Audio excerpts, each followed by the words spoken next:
তৃণমূল কংগ্রেসের একদল বিদ্রোহী সাংসদের পদক্ষেপ ঘিরে তৈরি হয়েছে তীব্র রাজনৈতিক চাঞ্চল্য। এই ঘটনাকে অনেকেই বলছেন বাংলার রাজনীতিতে এক নতুন অধ্যায়ের সূচনা।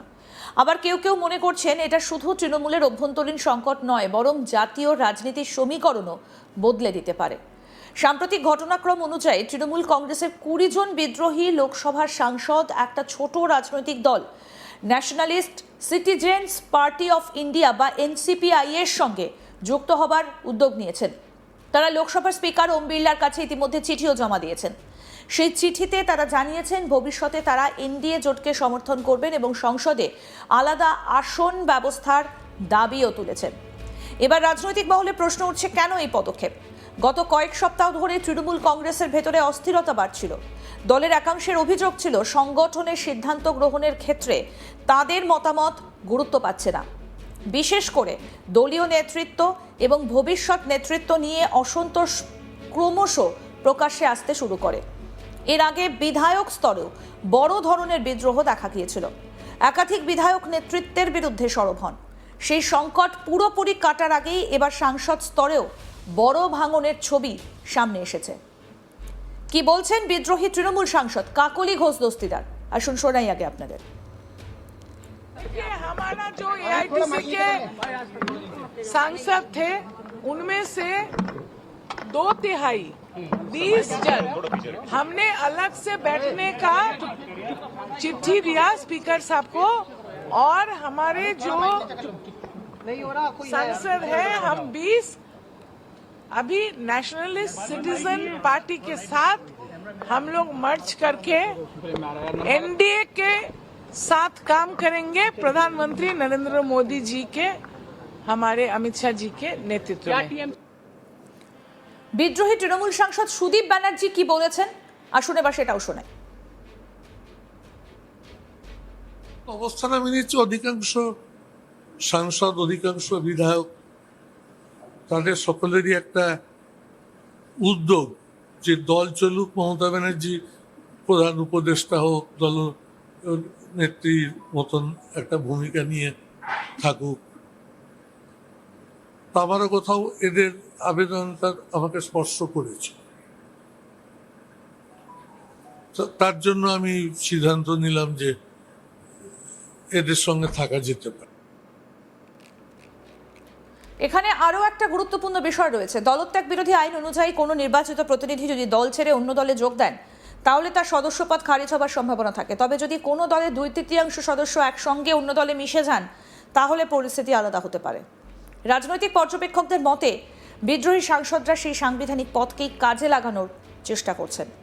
বিদ্রোহী শিবিরের দাবি তাদের সংখ্যা প্রয়োজনীয় সীমার চেয়েও বেশি। সেই কারণেই তারা সরাসরি বিজেপিতে যোগ না দিয়ে এনসিপিআই এর সঙ্গে যুক্ত হবার পথ বেছে নিয়েছেন। এবার প্রশ্ন হলো, এনসিপিআই আসলে কি? এনসিপিআই বা nationalist citizens party of India খুব পরিচিত কোনো জাতীয় দল নয়। দলটার রাজনৈতিক কার্যকলাপ মূলত ত্রিপুরা কেন্দ্রিক ছিল। তবে দলের রেজিস্ট্রেশন পশ্চিমবঙ্গের হাওড়ায়। গত কয়েক বছরে জাতীয় রাজনীতিতে এই দলের উপস্থিতি প্রায় ছিল না বললেই চলে। কিন্তু হঠাৎ করেই 20 জন সাংসদের সম্ভাব্য যোগদানের ফলে দলটা আলোচনার কেন্দ্রে উঠে এসেছে। যদি এই পদক্ষেপ আনুষ্ঠানিকভাবে স্বীকৃতি পায় তাহলে এনসিপিআই সংসদে একটা বড় শক্তি হিসেবে আত্মপ্রকাশ করতে পারে। এমনকি বিজেপির পরে এনডিএ জোটের অন্যতম বড় শরিক হিসেবে উঠে আসতে পারে। এবার আসা যাক তৃণমূলের প্রতিক্রিয়া। তৃণমূল নেতৃত্ব স্পষ্ট জানিয়েছে দল ভাঙেনি এবং দল এখনও এক ও অভিন্ন। এই বিষয়ে অভিষেক ব্যানার্জি লোকসভা স্পিকারকে চিঠি দিয়ে জানিয়েছেন বিদ্রোহী সাংসদরা আলাদা পরিচয় দাবি করতে পারেন না, কারণ তারা এখনও তৃণমূলের প্রতীকেই নির্বাচিত হয়েছেন। দলীয় নেতৃত্বের মতে এই পদক্ষেপ সাংবিধানিক এবং আইনি পরীক্ষার মুখে পড়বে। অভিষেক ব্যানার্জির অবস্থান অত্যন্ত গুরুত্বপূর্ণ, কারণ বর্তমান সংকটের কেন্দ্রবিন্দুতেই রয়েছেন তিনি। বিদ্রোহী শিবিরের একাংশ দীর্ঘদিন ধরে অভিষেকের নেতৃত্বের ধরন নিয়ে প্রশ্ন তুলছিল বলে রাজনৈতিক মহলে আলোচনা রয়েছে। অনেক পর্যবেক্ষক মনে করছেন এই সংঘাত শুধুমাত্র রাজনৈতিক নয়, এটা ভবিষ্যৎ নেতৃত্বের প্রশ্ন। এবার আপনাদেরকে বলবো বিজেপির অবস্থান কি। বিজেপি আনুষ্ঠানিকভাবে জানিয়েছে বিদ্রোহী সাংসদরা কি করবেন সেটা তাদের নিজস্ব সিদ্ধান্ত। বিজেপির কয়েকজন নেতা স্পষ্ট করে বলেছেন দল আদর্শের ভিত্তিতে চলে এবং শুধুমাত্র রাজনৈতিক সুবিধের জন্য দরজা খুলে দেওয়া হবে না। যদিও বিদ্রোহী সাংসদদের সঙ্গে কেন্দ্রীয় নেতাদের বৈঠকের খবর প্রকাশ্যে এসেছে, তবুও বিজেপি সরাসরি এই ভাঙনের দায় নিতে চাইছে না। কিন্তু রাজনৈতিক বিশ্লেষকদের অনেকেই অন্য ছবি দেখছেন। তাদের মতে এই ঘটনাটা বিজেপির জন্য কৌশলগতভাবে গুরুত্বপূর্ণ হতে পারে, কারণ লোকসভায় সংখ্যার রাজনীতি অত্যন্ত গুরুত্বপূর্ণ। বিশেষ করে সংবিধান সংশোধনের মতো বড় সিদ্ধান্ত নিতে গেলে 2/3 সমর্থন প্রয়োজন হয়। বিদ্রোহী সাংসদদের সমর্থন এনডিএর শক্তি আরও বাড়াতে পারে। আর এখানেই শুরু হচ্ছে জাতীয় রাজনীতির বড় আলোচনা। ভারতের সংসদীয় ব্যবস্থায় শুধু সরকার গঠন করাই যথেষ্ট নয়, অনেক ক্ষেত্রে সাংবিধানিক সংশোধন বা বড় আইনি পরিবর্তনের জন্য বিশেষ সংখ্যাগরিষ্ঠতার প্রয়োজন হয়। সেই কারণেই প্রতিটা আসন, প্রতিটা সাংসদের সমর্থন গুরুত্বপূর্ণ। বিদ্রোহী সাংসদদের এই পদক্ষেপ যদি শেষ পর্যন্ত কার্যকর হয়, তাহলে এনডিএ জোট সংসদে আরও শক্তিশালী অবস্থানে পৌঁছতে পারে। এবার পশ্চিমবঙ্গের রাজনীতির দিকে নজর দেওয়া যাক। বাংলার রাজনীতিতে তৃণমূল কংগ্রেস গত 1.5 দশকেরও বেশি সময় ধরে প্রধান শক্তি হিসেবে ছিল। দলটির সংগঠন, ভোট ব্যাংক এবং নেতৃত্বকে কেন্দ্র করেই রাজ্যের রাজনীতি আবর্তিত হয়েছে। কিন্তু সাম্প্রতিক ঘটনাগুলো ইঙ্গিত দিচ্ছে যে দলের অভ্যন্তরে মতভেদ ক্রমশ প্রকাশ্যে আসছে।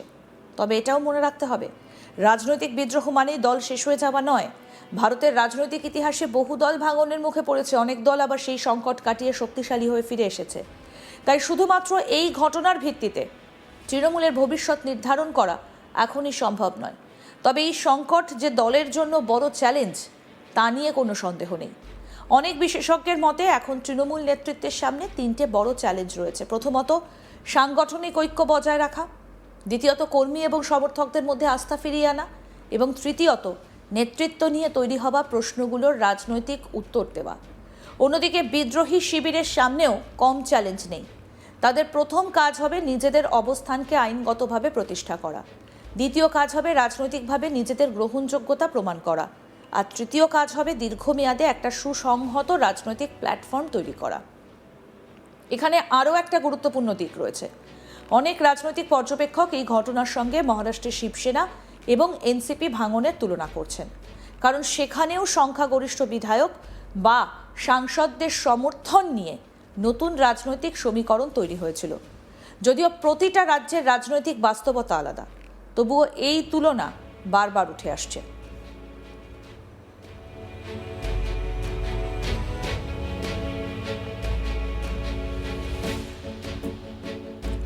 তবে সাধারণ মানুষের কাছে সবথেকে বড় প্রশ্ন, এর প্রভাবে কি হবে। স্বল্পমেয়াদে এই ঘটনা রাজনৈতিক আলোচনার কেন্দ্রবিন্দুতে থাকবে। সংসদের প্রতিফলন দেখা যেতে পারে। দলীয় অবস্থান, বিরোধী রাজনীতি এবং জোট রাজনীতির ওপরও এর প্রভাব পড়বে।